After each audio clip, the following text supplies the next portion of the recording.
नमस्कार दोस्तों। आज हम लोग बात करेंगे इंडेक्स फंड के बारे में, वो भी स्मॉल कैप इंडेक्स फंड के बारे में।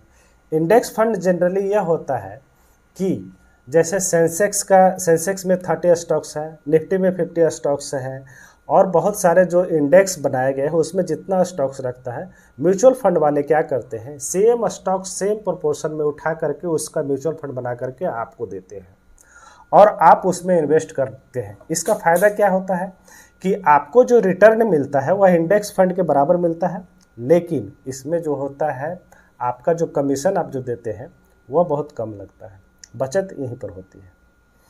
इसलिए जब आप इंडेक्स फंड के बारे में इंडेक्स फंड में निवेश कर रहे हैं तो इस बात को ध्यान में रखिए कि आप किस तरह के इंडेक्स में निवेश कर रहे हैं, क्योंकि अगर आप निफ्टी के इंडेक्स फंड में इन्वेस्ट कीजिएगा तो वहाँ पर आपको ईयरली मान के चलिए कि 12-15% के आसपास रिटर्न मिलेगा।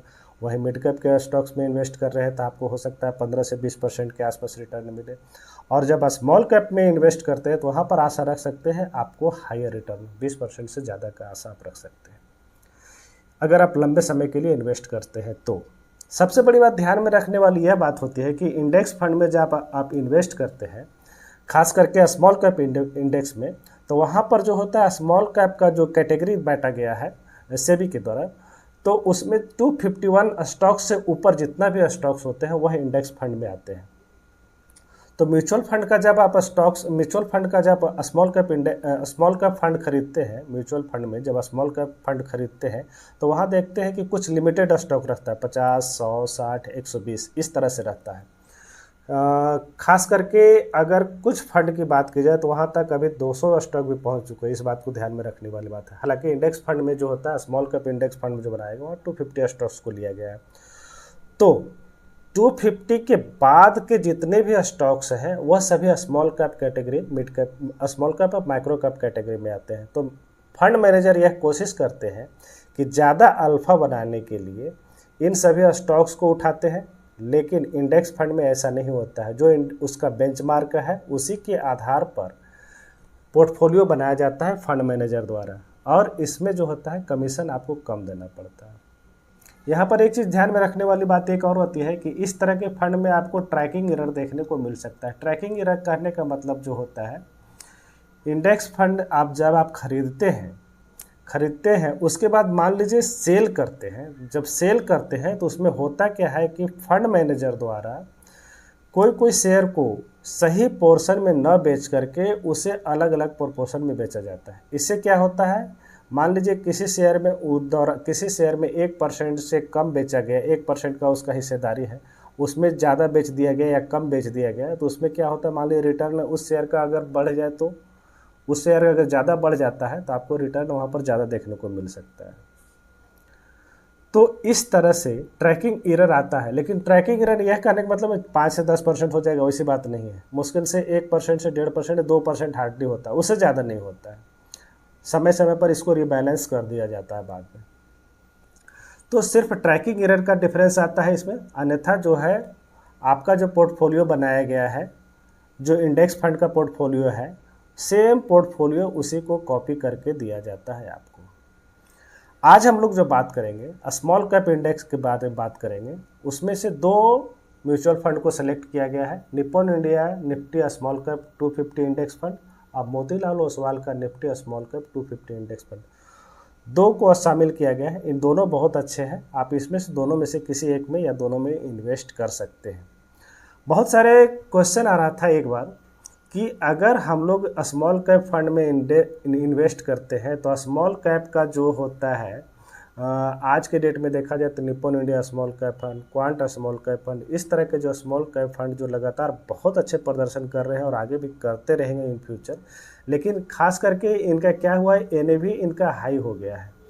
तो हाई एनएवी के कारण बहुत सारे लोग इसमें इंटर नहीं करना चाहते हैं। बहुत सारे लोग सोचते हैं कि कम पैसे में हमको ज़्यादा एनएवी मिले, हालांकि इसका कोई तुक नहीं रह जाता है। लेकिन फिर भी वैसे इन्वेस्टर को लिए जो यह चाहते हैं कि हमको कम पैसे में ज़्यादा एनएवी मिले। आज के डेट में देखिएगा निप्पॉन इंडिया का एनएवी 147 है। मान लीजिए अगर 1000 रुपये इन्वेस्ट कर रहे हैं तो इनको हो सकता है 8-9 यूनिट मिले, 7-8 यूनिट मिले, तो वहाँ पर उनको थोड़ा डिसअपॉइंटेड होना पड़ता है, बहुत कम यूनिट मिला है। ठीक है। लेकिन रिटर्न के मामले में देखा जाए तो कम नहीं रहता है, रिटर्न आपको उतना ही मिलेगा जितना कि सभी को मिलता है और जितना यह फंड निकाल करके दे रहे हैं। खास करके Nippon India small cap fund की बात की जाए तो इसका भी प्रदर्शन लगातार बेहतरीन रहा है। आप देखेंगे जैसे 2020 में देखिए 28%, 2021 में 72%, 2022 में लगभग 5%, 2023 में 48%। वहीं पर 3 साल की बात की जाए तो लगभग 34% और 5 सालों की बात की जाए तो लगभग 30% का रिटर्न बहुत ही अच्छा निकाल करके दिया है, अगर इसमें लगातार आप बने हुए हैं तो ये तो ही बात स्मॉल कैप फंड के बारे में। लेकिन जो आज हम लोग बात कर रहे हैं इंडेक्स फंड के बारे में, उसका जो एनएवी है, खास करके उसका जो एनएवी के बारे में बात किया जाए तो एनएवी बहुत ही कम है, जैसा कि मैं पहले बताया। आप देखिए मोतीलाल ओसवाल का एनएवी जो आज के डेट में चल रहा है, यहाँ पर 32 रुपया का एनएवी है। आप 1000 रुपया इन्वेस्ट करेंगे तो आपको बहुत ज़्यादा यूनिट्स देखने को मिल सकता है। अगर मिनिमम इन्वेस्टमेंट की बात की जाए तो यहाँ पर 500 रुपया शुरू कर सकते हैं एसआईपी और 500 रुपया से लमसम में चालू कर सकते हैं। हालांकि इसका एएम अभी बहुत छोटा है, क्योंकि एएम छोटा होने का कारण यह है कि अभी 3 से 4 साल हुए हैं इनको शुरू किए हुए, इसीलिए एएम साइज इनका बहुत ही छोटा है। परफॉर्मेंस की बात की जाए, थोड़ी देर के परफॉर्मेंस हम लोग थोड़ा देर के बाद में देखेंगे। पहले दूसरे फंड एक और देखते हैं हम लोग। मोतीलाल ओसवाल के बाद हम लोग निप्पॉन इंडिया का देखते हैं। निप्पॉन इंडिया का भी जो है आप देखेंगे एनएवी 29.59 के आसपास चल रहा है, जहां पर निप्पॉन इंडिया स्मॉल कैप का 147 है। वहां पर यहाँ पर जो है Nippon India Nifty 250 small cap index fund का जो है 29.59 चल रहा है। यहाँ पर भी आप जो है मिनिमम इन्वेस्टमेंट 100 रुपया एसआईपी और 100 रुपया लमसम के रूप में चालू कर सकते हैं, इसमें कोई दो राय नहीं है। अब आइए हम लोग देखते हैं इसके रिटर्न के बारे में कि रिटर्न के मामले में जो है यह किस तरह से अन्य दूसरे म्यूचुअल फंड को मात देते हुए अच्छा प्रदर्शन कर रहे हैं। खास करके 1 साल टाइम फ्रेम की बात की जाए तो 1 साल के टाइम फ्रेम में हम लोग बात करेंगे। आगे इन फ्यूचर क्या होगा पता नहीं, आइए देखते हैं। 1 साल के टाइम फ्रेम में देखिए तो आप देखेंगे Nippon India small cap fund जो है 61% के आसपास, Nippon India small cap 250 index fund जिसकी हम लोग बात कर रहे हैं आज 71%, Motilal Oswal small cap 250 index fund यहाँ पर भी 71% देख रहे हैं। निप्पॉन इंडिया का स्मॉल कैप फंड जहाँ पर फंड मैनेजर द्वारा मैनेज किया जाता है वहाँ 61% रिटर्न निकल करके आ रहा है। वहीं पर इन दोनों जो एक पैसिवली मैनेज किए जाते हैं, यहाँ पर फंड मैनेजर की भूमिका ज़्यादा नहीं रहती है, वहाँ पर 71% रिटर्न निकल के आ रहा है आपके लिए, तो है ना फायदे वाली बात। छोटे टाइम फ्रेम में देखेंगे, ईयर टिल डेट की बात करेंगे, 1 साल जो अभी चालू हुआ जनवरी से लेकर के अभी तक का, उसमें 8.62%। यहाँ पर देखिए थोड़ा थोड़ा डिफरेंस रहता है, ज़्यादा नहीं रहेगा, थोड़ा बहुत डिफरेंस रहता है। वहीं पर अगर एक्टिवली मैनेज फंड की बात की जाए तो 6.41%।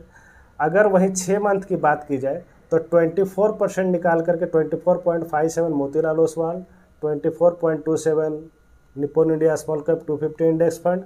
वहीं पर एक्टिवली मैनेज फंड जो है Nippon India small cap fund की बात की जाए तो 20.39%। शॉर्ट टर्म में भी अच्छा निकाल करके दिया है। लॉन्ग टर्म में 1 साल की बात की जाए, 1 साल टाइम फ्रेम भी कम ही होता है 1 साल के अंदर बात की जाए। हालांकि स्मॉल और मिड कैप का प्रदर्शन जो है पिछले 1 साल में बहुत सुधरा है। तो वैसे स्थिति में अगर आप इंडेक्स फंड में इन्वेस्ट करते हैं तो आपको ज़्यादा अच्छा रिटर्न मिलने की उम्मीद रहती है अगर लंबे समय में खास करके इन्वेस्ट करते हैं तो। अब इसका मेन फ़ायदा क्या है सो देखते हैं। तो सबसे पहले बात करेंगे हम लोग कि इसका मेन जो फ़ायदा है आपको कहाँ पर बचत होती है, आपको एक्सपेंस रेशियो में बचत होती है। जहाँ पर बात किया जाए expense ratio, Nippon India small cap का एक्सपेंस रेशियो जो है 0.80% है। वहीं पर Nippon India small cap 250 index fund की बात की जाए 0.32% है, जो कि बहुत ही कम है। और Motilal Oswal 250 small cap index fund की बात की जाए तो 0.36% है। यहाँ पर देख रहे हैं 0.8%, लगभग आपको 0.5% का बचत हो रहा है। इस बात को भी आप ध्यान में रखिए। फंड साइज एज की बात की जाए तो 11 साल हो चुके हैं और इन दोनों का लगभग 4 साल 5 साल होने जा रहा है अभी। वहीं पर AUM की बात की जाए तो एसेट अंडर मैनेजमेंट की बात की जाए तो निप्पॉन इंडिया का स्मॉल कैप बहुत ही बड़ा फंड हो चुका है, लगभग 46,000 करोड़ एसेट अंडर मैनेजमेंट को मैनेज कर रहे हैं। वहीं पर निप्पॉन इंडिया की बात की जाए तो 1,197 करोड़ और मोतीलाल की बात की जाए तो 619 करोड़ फंड मैनेज कर रहे हैं। उसके बाद आता है पोर्टफोलियो टर्नओवर।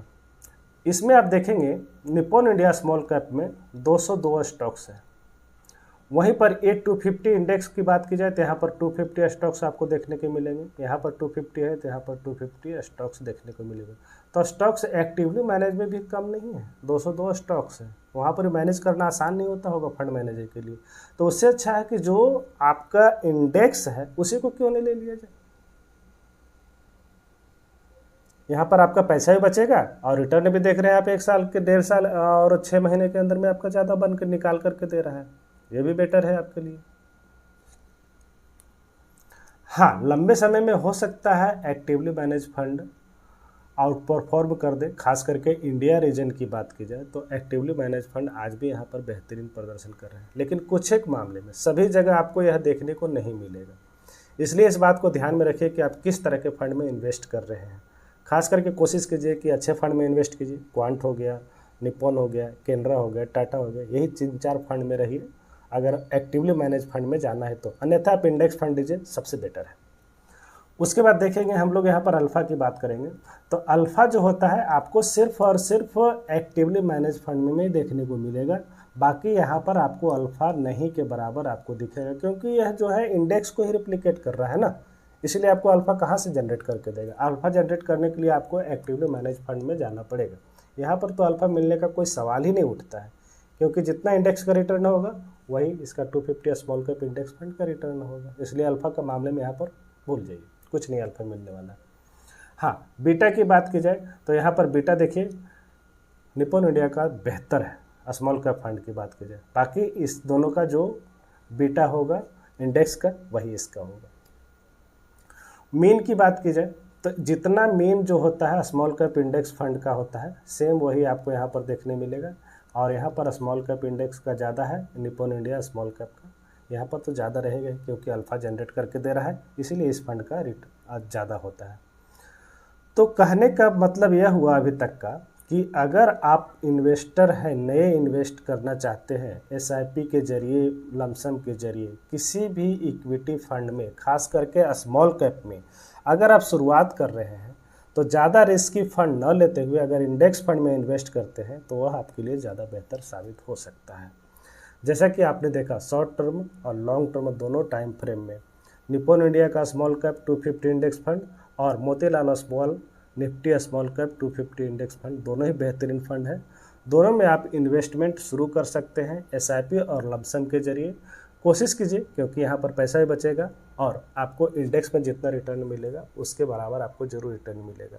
हाँ, बहुत सारे लोग जो होता है निफ्टी 50 में इन्वेस्ट करते हैं, वहाँ पर आपको बहुत ही कम रिटर्न मिलता है, 12 से 15% के बीच में रहता है। तो कोशिश कीजिए वहाँ से इस तरह के इंडेक्स फंड में शिफ्ट करने के लिए स्मॉल कैप इंडेक्स फंड में शिफ्ट कीजिए, ताकि आपका रिटर्न जो है बढ़े। साथ ही साथ आपको स्मॉल कैप के उतार चढ़ाव भी यहाँ पर देखने को मिलेंगे, उसे बर्दाश्त करने की क्षमता आपको रखनी पड़ेगी, तभी आपको रिटर्न मिलेगा। तो ठीक है, अगर चैनल में नए हैं तो सब्सक्राइब कर लीजिए, दोस्तों के साथ शेयर जरूर कीजिए, अगर वीडियो अच्छा लगे तो लाइक ज़रूर कर दीजिएगा। वीडियो देखने के लिए बहुत बहुत धन्यवाद। Thank you.